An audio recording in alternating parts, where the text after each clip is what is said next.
मेरे सामने प्रकट हो।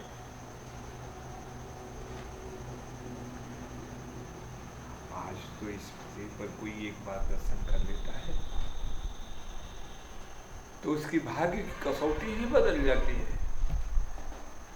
भगवान राम ने माता श्री शिवरी से कहा भी कि मम दर्शन फल परम अनुपा, जी पाव निशा, मुझको जो देख लेता है वह अपने स्वरूप को पा जाता है, वह मेरे धाम में आने का अधिकारी हो जाता है। लेकिन राजा दशरथ ने तो दिन रात देखा था, राजा दशरथ ने तो गोदी में खिलाया था, विद्या पढ़ने के लिए गुरु दरबार में ले जाते थे, सारी विद्या पढ़ाए, लालन पालन हर काम भगवान श्री राम का किया गया। तो क्या उस समय उनको मुक्त नहीं होना था?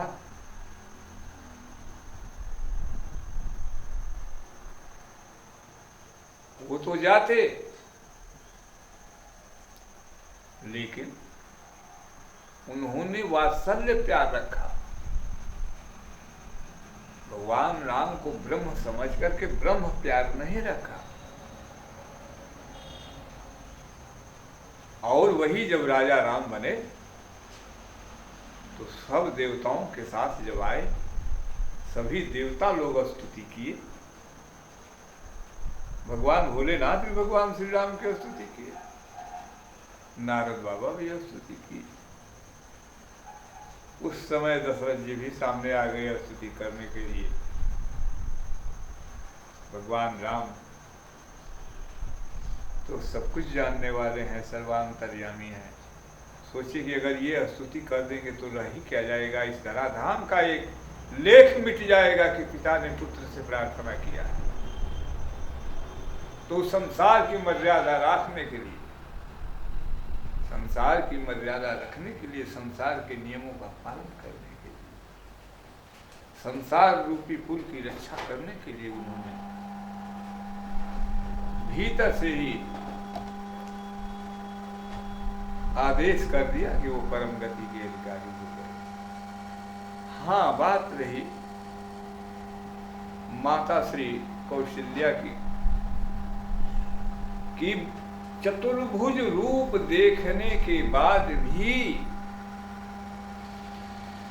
अखंड रूप का ज्ञान नहीं,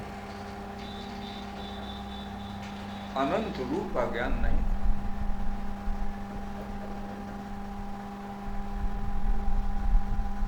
अगर अनंत रूप का ज्ञान हो जाता तब तो भगवान की कहाँ से शुरुआत है, कहाँ इनका विचवान है, कहाँ मध्य है और कहाँ अंत है, पता चल जाती।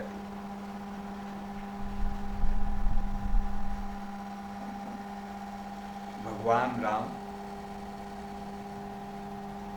दर्शन कराए अपने अखंड स्वरूप का। और माता श्री कौशल्या ने यह भी जाना कि विष्णु स्वरूप ही सर्वमान्य है, परंतु यह ब्रह्मांड किस तरह से मेरे पुत्र राम में स्थित है, यह सारा ब्रह्मांड भगवान श्री राम में ही स्थित है। दिखलावा दिखरावा मां तहिन जा, अद्भुत रूप अखंड, रोम रोम प्रतिराजई, कोटि कोटि ब्रह्मांड। भगवान श्री राम के एक एक रोए से प्रकाश की किरण निकलना शुरू, और एक रोया में 1 करोड़ ब्रह्मांड दिखलाई। एक रोआ में माता श्री कौशल्या ने गिना, उधर ऊपर से भोलेनाथ भी गिन रहे हैं कि इनके एक रोए में कितना ब्रह्मांड है। 1 करोड़, और एक ब्रह्मांड में एक सतलोक है, एक वैकुंठ धाम है,